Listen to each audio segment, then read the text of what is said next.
Gracias, muchas gracias. Voz para el Cambio continúa en este 17 de diciembre del año 2024.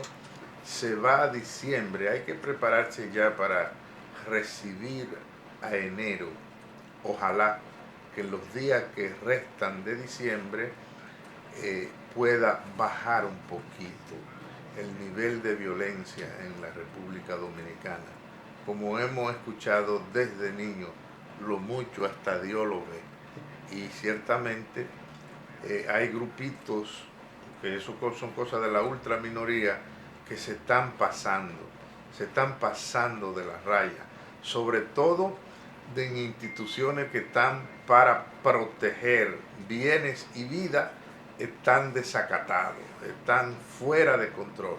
Pero hay que no cansarse y llamar siempre a la reflexión, a la tolerancia, al entendimiento humano.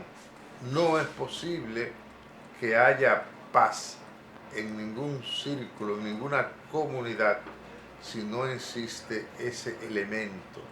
Usted poder tratar de comprender al otro y estar consciente de que por cualquier quítame esta paja, usted no debe responder con piedra, palo, machete, pistola. Hay que tener un espacio de reflexión.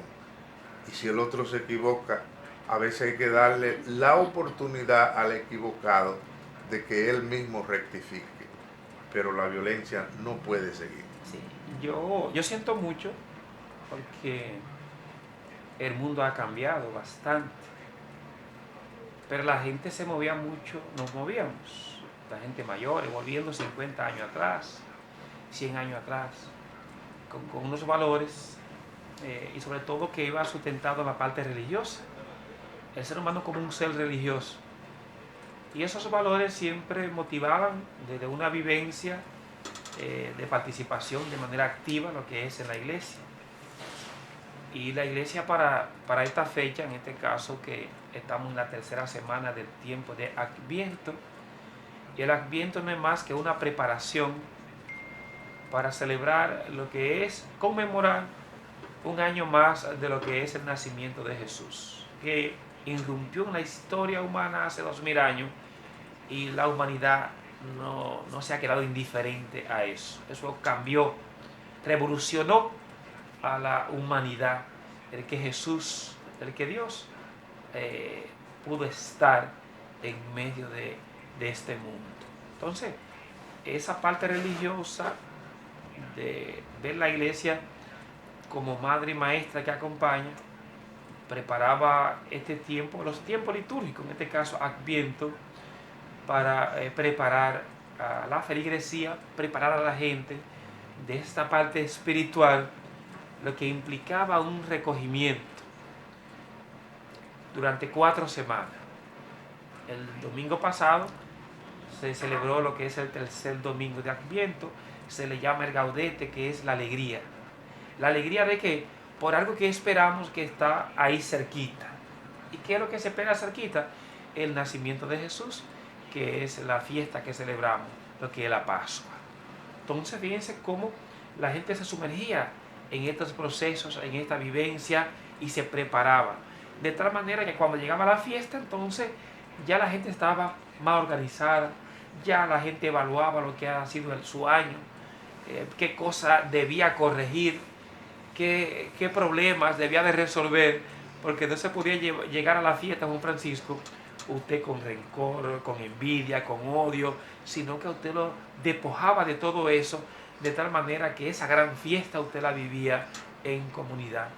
Y como la humanidad, porque ya tiene otros estímulos, tiene otra manera de vivir, hay que agradecer inclusive a ciertos poderes, hay que agradecer inclusive hasta los socialistas y comunistas, agradecerle eso porque han sacado de la vida del ser humano la parte religiosa y al final lo que hemos tenido es consecuencia de esto que estamos viviendo.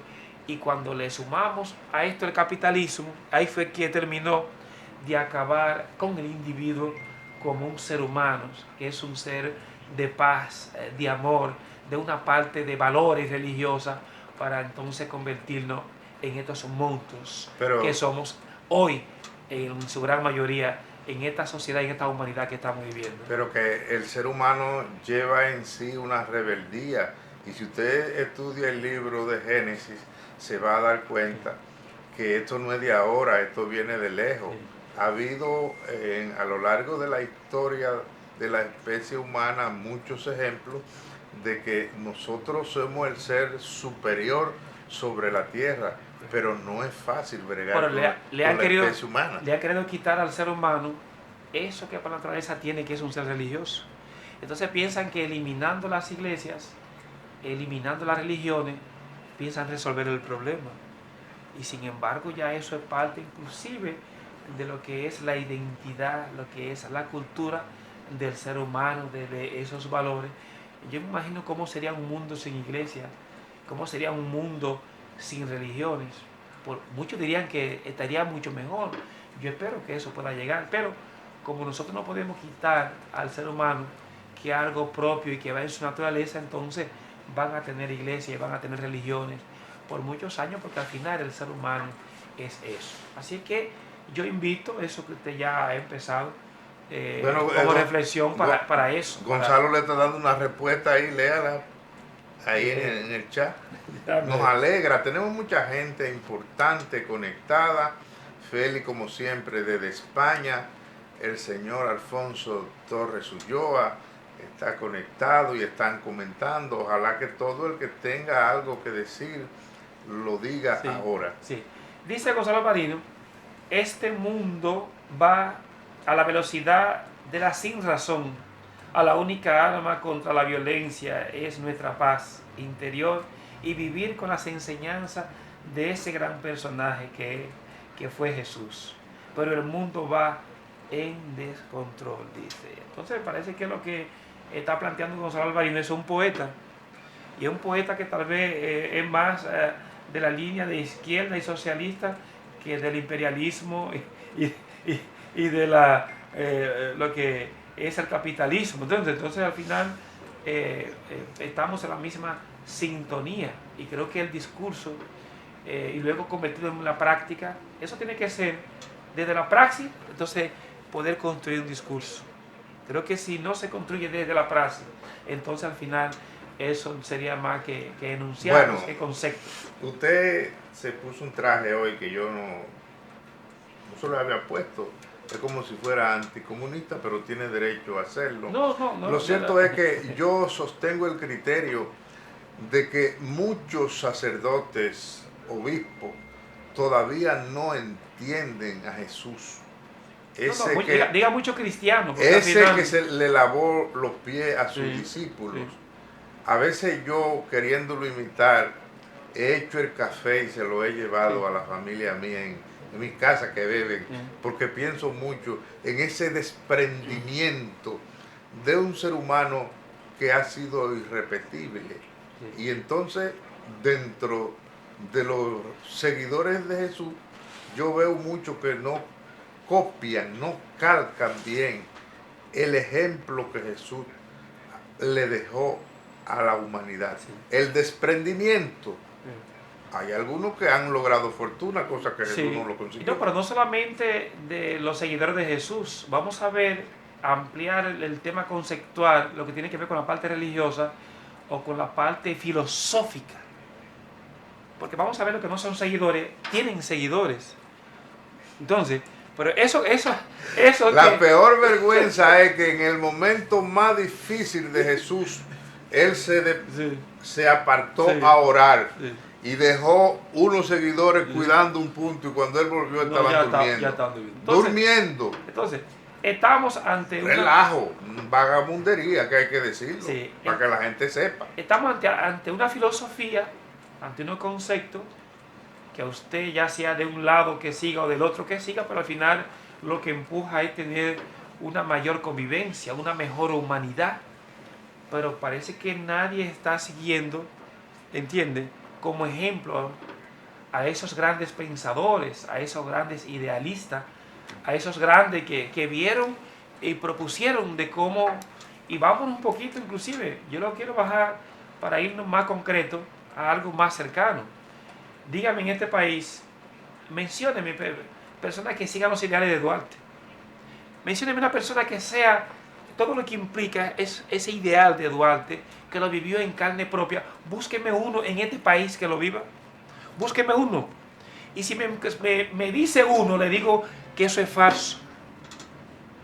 Si me menciona un solo, no, le digo yo que eso es falso. Yo no me atrevo a decirlo porque ya usted dijo que va a ser falso.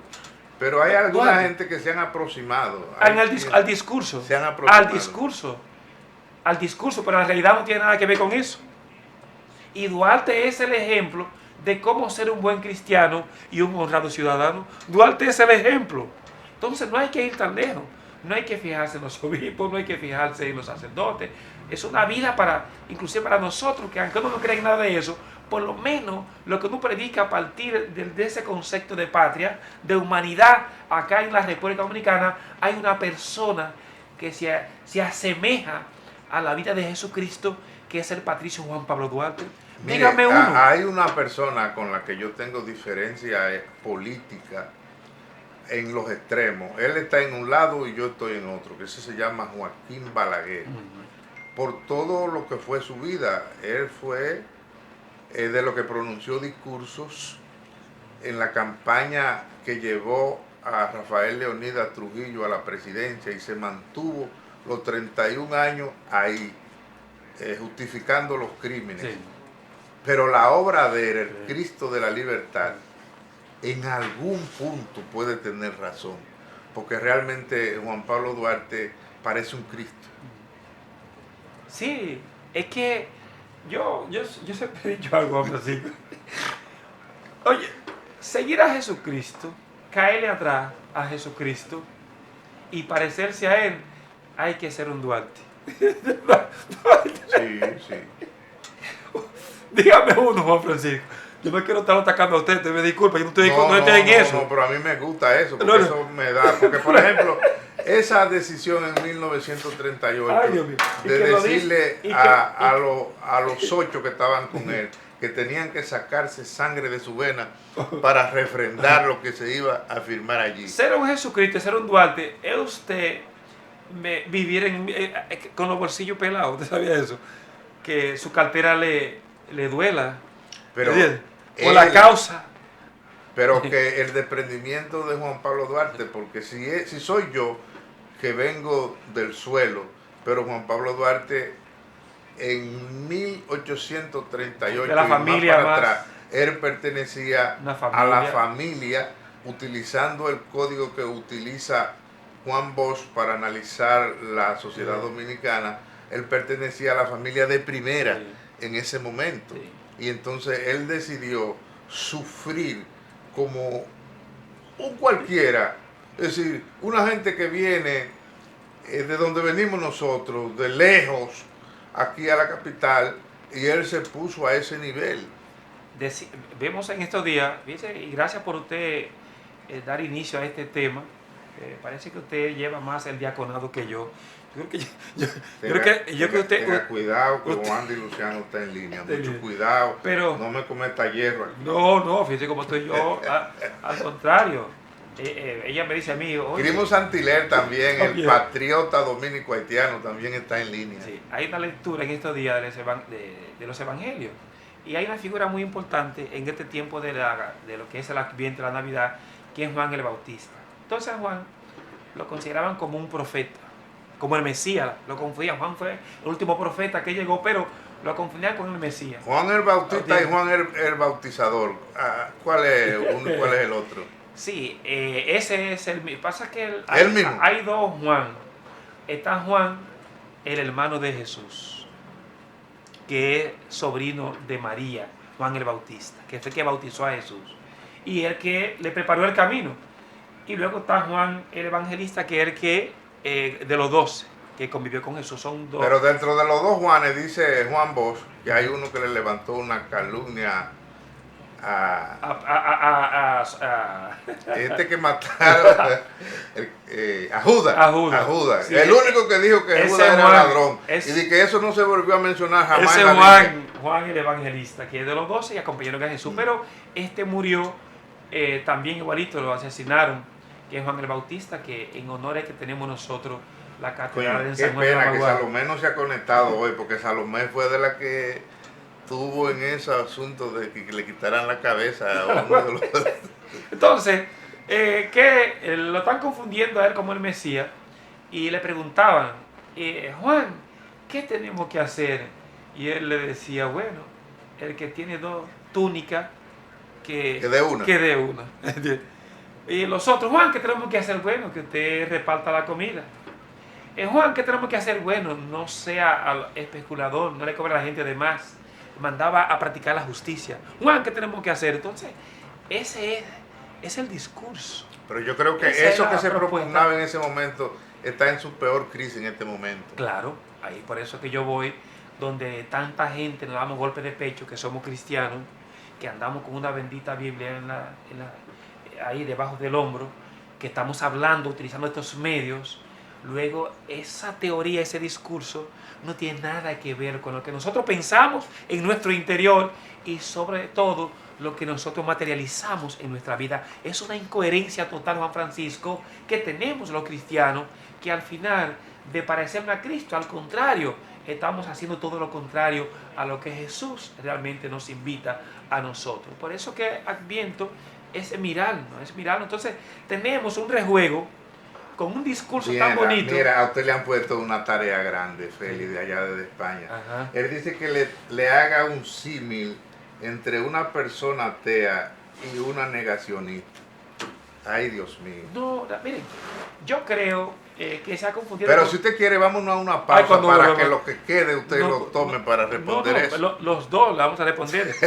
Usted hace rato que quiere sacarme pie con este tema y usted lo introdujo, entonces va a tener que quedarse para que respondamos desde esta parte filosófica y sobre todo si podemos aportar algo a partir de la praxis, de cómo lo vivimos. Mira, a nosotros nos sigue un público pensante. Claro que sí, uno no puede venir aquí ahora a inventar, a aprender aquí. No, pueden hacer cualquier reflexión y pregunta que aquí humildemente le vamos a responder a partir de lo que uno conoce y uno vive. Así que, Natanael, vamos a una pausa y cuando regresemos seguimos en esta reflexión, en esta parte filosófica de lo que implica nosotros poder adentrarnos en este tiempo. Nos están ayudando a hacer el programa. Sí, adentrando en este tiempo de Adviento de cara a celebrar la Navidad.